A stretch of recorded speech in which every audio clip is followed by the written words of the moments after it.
नमस्कार, मैं हूं विनोद कुमार। आप देख रहे हैं प्रबल भारत की बुनियाद में। इस वक्त मैं उपस्थित हूं जौनपुर जिला में। दलित दंपति की जो हत्या हुई है, आज वो हत्या का जो है खुलासा हुआ है और हत्या में जो बॉडी छुपा दी गई थी वो बॉडी आज मिल चुकी है। और जैसा कि आप देख सकते हैं यहाँ पर पीछे साइड आप देख रहे हैं, यहाँ पर जो है बॉडी बरामद हुई है। और जो पशु को चरा रहे थे और पशु को चराते वक्त उन्होंने जो है दलित दंपति ये पुरुष की बॉडी यहाँ पर उन्होंने देखा और शोरगुल मचाया और जिसके द्वारा गांव के लोग इकट्ठा हो गए। यहाँ शासन प्रशासन को जब सूचना मिली तो शासन प्रशासन मौके पर पहुंचकर बॉडी को बरामद किया है। हम आपको बता दें कि आज जो है 10वां दिन हुआ है जो दलित दंपति पुरुष की बॉडी बरामद हुई, जबकि 9वें दिन महिला किस्मती देवी हैं उनकी बॉडी बरामद की गई थी। जबकि यहाँ पर जो बसपा कार्यकर्ता है, बसपा के लोग हैं, बहुजन समाज के नेतृत्व में जो है कि यहाँ पर सारे लोग अथक परिश्रम किए हैं और अथक परिश्रम करके वो इस अंजाम तक पहुँचे हैं कि आज जो है कि जो पीड़ित परिवार को न्याय दिलाने के लिए वो मेहनत कर रहे हैं। कि जब हत्या की गई आखिर उसका कारण क्या है, जबकि आइए हम बात करते हैं यहाँ बहुजन समाज के कुछ ऐसे लोग हैं। गौतम, विधानसभा अध्यक्ष बहुजन समाज पार्टी, विधानसभा क्षेत्र सागन, जनपद जौनपुर। आप लोग यहाँ आए हैं, क्या शव मिलने की बात कही जा रही, क्या है मामला? जी, शव अभी मिला है।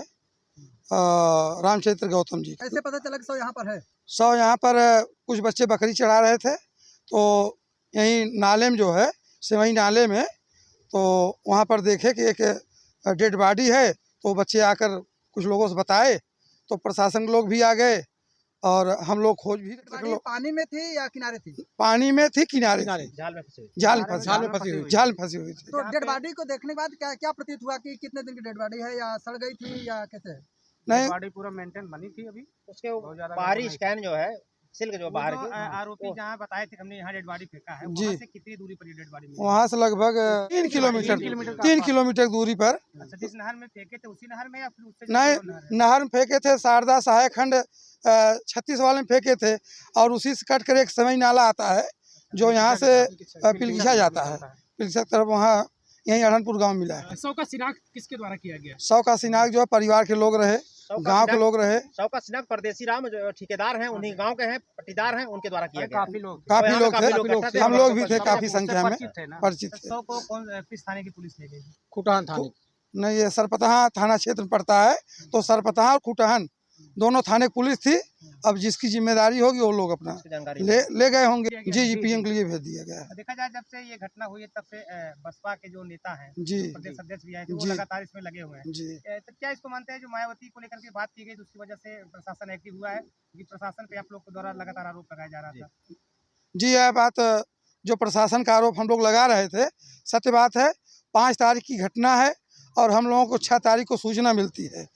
तो सीओ साहब और पुलिस के लोग बराबर कह रहे थे हम डेड बॉडी अगले दिन बरामद कर लेंगे।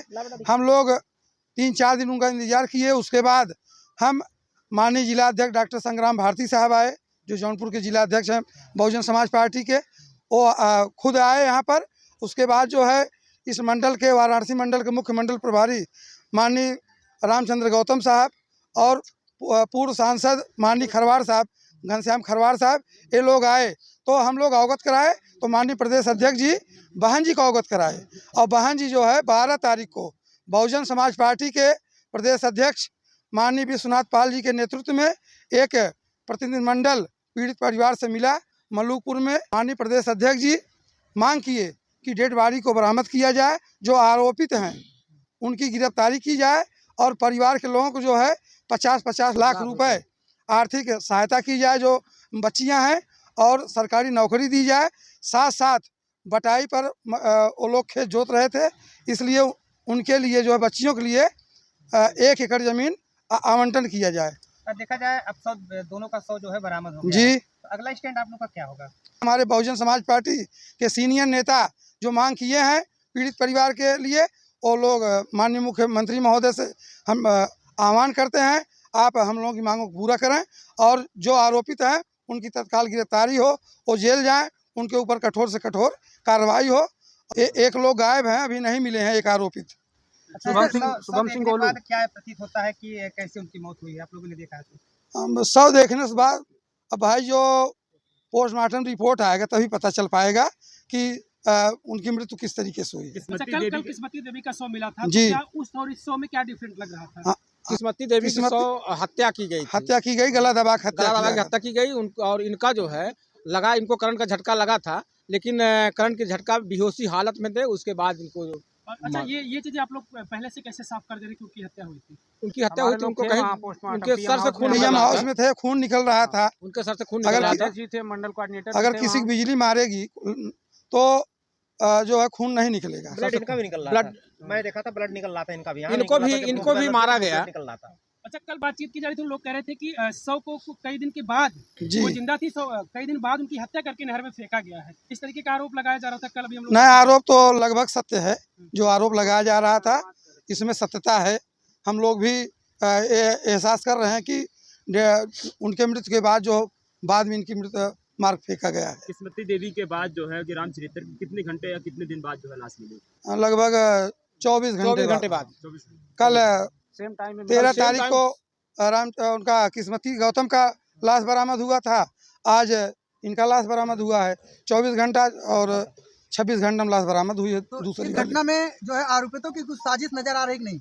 एकदम साजिश है और साक्ष्य मिटाना चाहते थे हत्या करके, और इस परिवार को जो है इतना पीड़ा दिए, मानवता के जो हनन किए हैं। अपराधी जो पेशेवर हैं भी हत्या कर चुके हैं। तो क्या प्रशासन अपराधियों को सामने ला रही है कि नहीं भी? तो प्रशासन तो गिरफ्तारी किए हैं, अभी एक अपराधी नहीं मिल पाया। 3 या 4 लोग गिरफ्तार हो चुके हैं। जब उन आरोपियों के पता चल गया था ये दलित का शव है, जी उसके बाद जो पुलिस ने मुकदमा दर्ज किया जी, उससे आप लोग संतुष्ट हैं या फिर उसमें और कुछ संशोधन चाहते हैं? नहीं, हम लोग चाहते हैं कि अनुसूचित जाति का एक्ट लगे, और क्षेत्राधिकारी जी आज बताए हैं कि हम SC/ST एक्ट जो है आज लगा दिए हैं। घटना 5 जनवरी को रामचरित्र और किस्मती देवी की लापता होने की खबर जब सामने आई, उससे पूरा परिवार विक्षिप्त था, परिवार पीड़ित था और परिवार में हलचल मची थी, शोक का माहौल था। लोग परिवार को सांत्वना देने के लिए पहुंच रहे थे, लेकिन उनके मौत का खुलासा नहीं हो रहा था, जबकि शासन प्रशासन इस पर लगे हुए थे। लेकिन जो आरोपी है, आरोपी ने साक्ष्य मिटाने के लिए कायद प्रयास भी किया, और उस प्रयास के चलते आरोपी ने बड़ी मेहनत किया और चाहा कि साक्ष्य मिटा दिया जाए। आरोपित खुद को बचाना चाहा है। बचाने के प्रयास में जो आरोपित ने जितनी चालाकियां, जितनी चतुराई की, लेकिन शासन प्रशासन के आगे उसकी एक भी ना लगी। जबकि बताया जाता है कि आरोपित साक्ष्य को मिटाने के लिए लाशों को अलग अलग स्थानों पर छुपा है। 9वें दिन जो है किस्मती देवी की लाश बरामद हुई और 10वें दिन आज इस स्थान पर आप देख रहे हैं, यहाँ पर रामचरित्र की लाश बरामद हुई। प्रशासन ने उसे अपने कब्जे में लेकर PM के लिए जौनपुर भेज दिया। कि बहुजन समाज पार्टी के लोग जो रहे, नेतागढ़ रहे हैं, वे अथक परिश्रम किए हैं। बहुजन समाज पार्टी के सारे लोग ये चाहते हैं कि परिवार को न्याय मिले। मैं बहुजन समाज पार्टी का पूर्व विधानसभा अध्यक्ष हूँ और ग्राम पंचायत रसूलपुर का मैं पूर्व प्रधान भी हूँ। देखिए, 5 तारीख से बाहर दिया जा रहा है।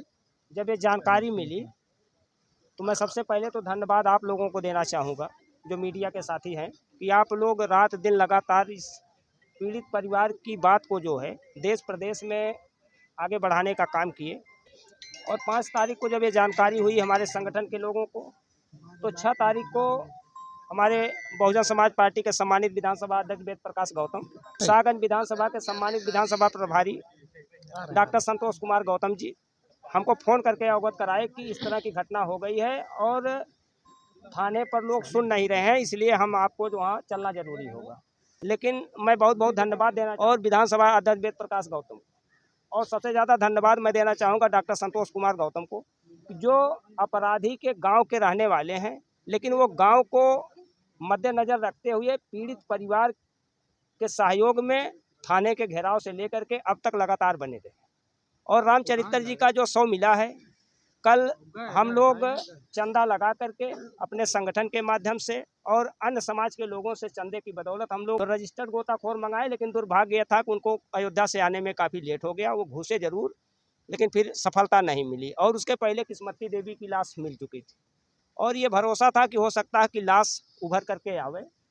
और अभी अभी इस समय नाले पर वो लाश मिली है और पुलिस प्रशासन ले करके अपने कब्जे में पोस्टमार्टम के लिए भेज दिए हैं। तो ये जो लाश मिली है, इसमें क्या अंदेशा लगाया जा सकता है कि यह करंट से मृत्यु हुई है या उसकी हत्या की गई है? देखिए, जो घटना है और घटना स्थल का निरीक्षण करने से ये लगता था, जो अपराधी कमलेश कुमार सिंह है, जिनका खेत बगल में है, जो तार बैरिकेडिंग किए थे उससे लगभग 7 फीट दूरी पर ये अपने खेत में और पीछे के बगल गिरे हैं। उनके पैर से लेकर के शरीर का पूरा निशान वहाँ दिखाई पड़ रहा था कि हाँ यहाँ गिरे हैं। लेकिन उसी समय ये हो रहा था कि अगर दोनों पति पत्नी को करंट मारा होता तो उनकी पत्नी भी यहाँ गिरती तो उनकी कुछ न कुछ निशानदेही मिलती। तो इससे उसी समय आंकड़ा लगाया जा रहा था कि चूंकि कमलेश कुमार सिंह जो इसमें संलिप्त हैं, वो इसके पहले भी गांव के लोगों ने बताया कि 2-4 हादसे इस तरह से कर चुके थे। तो ये लगा कि हो सकता है कि साक्ष्य मिटाने के लिए किस्मती देवी की हत्या कर दिए हों। और जो कयास लगाई जा रही थी वह बिल्कुल कन्फर्म हो गई कि पीएम रिपोर्ट से। पीएम रिपोर्ट में जो कल आया उसमें गला दबा करके हत्या की गई। पीएम रिपोर्ट में कंफर्म हो गया गलत? हाँ, उसमें कंफर्म हो गया है कि गला दबा करके उनकी हत्या की गई है। और मेरा मानना है, खैर कॉन्फिडेंस नहीं कह सकता हूँ, लेकिन जो वहाँ दिखाई पड़ा मुझे लगा कि अगर करंट का कुछ झटका रहा होगा, हो सकता है कोई बेहोशी हालत में रहे हों। और अपराधी साक्ष्य मिटाने के लिए अगर जिंदा को मार सकते हैं तो जो बेहोशी हालत में थे वो मरे थे या जिंदा थे, लेकिन मेरा मानना है कि उनकी मौत हुई नहीं होगी उस समय, भेज दिए हों। गला घोट करके हत्या की बात हाँ। आप कर रहे हैं, तो कौन बताया पोस्टमार्टम रिपोर्ट आपको? ये सीओ साहब हैं। आपसे बोले थे? कब बताया, आज बताया कब बताया आपको? जानकारी मिली है, क्लियर नहीं है आप नहीं लोग? क्लियर तो है वो, क्लियर है। लेकिन क्योंकि उनकी सिक्रेसी होती है, एसपी साहब तत्काल भेजे हैं इसलिए उनकी चालान भेजी गई है। तो ये कंफर्म है, वो आपको 1-2 दिन में वो भी सामने आ जाएगा, क्योंकि आप पत्रकारिता कर रहे हैं। अच्छा ये बताइए, जब से घटना हुई है हम देख रहे हैं आपके जो बसपा के पदाधिकारी कार्यकर्ता हैं वो नहर जाके शव खोज रहे हैं। क्या पार्टी की तरफ से कोई आप लोग को आदेश मिला है कि कोई समाज के जो हित की आप लोग बात करते हैं? बहुजन समाज पार्टी की स्थापना जो हुई है ये दबे कुचले समाज के सहायता और सहयोग के लिए। तो हमें ये कैडर पढ़ाया जाता है कि अगर इस तरह की कोई समस्याएं आती हैं, बहुजन समाज के अलावा सर्व समाज जो वास्तव में लाचार बेबस मजबूर हैं, तो उनकी सहायता करना। तो इसको ध्यान में रखते हुए बहुजन समाज पार्टी के पदाधिकारी तो लगे हैं, लेकिन मैं धन्यवाद देना चाहूँगा कि सर्व समाज के लोग जिनके अंदर नैतिकता मानवता जिंदा थी, वो जाति धर्म संप्रदाय से उठ करके इस घटना में काफ़ी सहयोग किए और जिसके वजह से आज ये सफलता मिली है। जो आरोपी हैं उनका चेहरा सामने आया? अब आरोपी हैं क्षेत्राधिकारी महोदय से हम लोग 4 दिन पहले खुटहान थाने में मिले और आक्रोश हम लोगों के अंदर था कि कई दिन बीत गया है लेकिन शव बरामद नहीं हुआ है। और जनता की एक आवाज़ उठ रही थी कि पुलिस प्रशासन मिले हुए हैं और कुछ परिवार के लोगों पर लोग शक जाहिर कर रहे थे कि ये लोग शायद पैसा वैसा लेकर के मामले को दबाना चाहते हैं।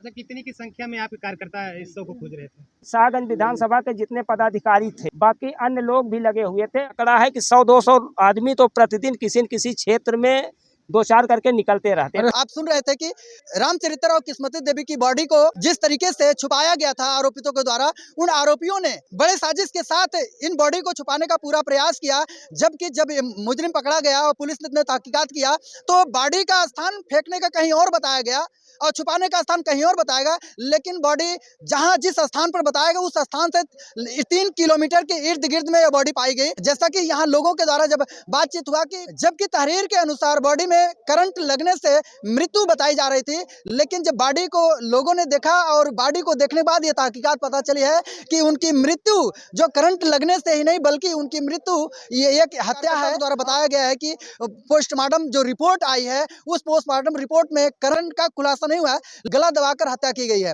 जैसा कि जो आरोपी था अपने आप को बचाने के लिए, साक्ष्य को मिटाने के लिए बॉडी को बोरे में भरकर या पुआल में लपेटकर अन्य जगहों पर छुपाकर एसपी के कार्यकर्ता लोग 100 से 150 लोग प्रतिदिन उसकी खोजबीन कर रहे थे और जहां तक उन्होंने मेहनत किया और वो मेहनत सफल हुआ और पीड़ित को न्याय मिलना चाहिए। कुछ आरोपितों को गिरफ्तार कर लिया गया है, कुछ अभी फरार हैं और बाकी हमारे साथ हैं कैमरामैन जितेंद्र कुमार, मैं हूं विनोद कुमार, आप देख रहे हैं प्रबल भारत की बुनियाद न्यूज।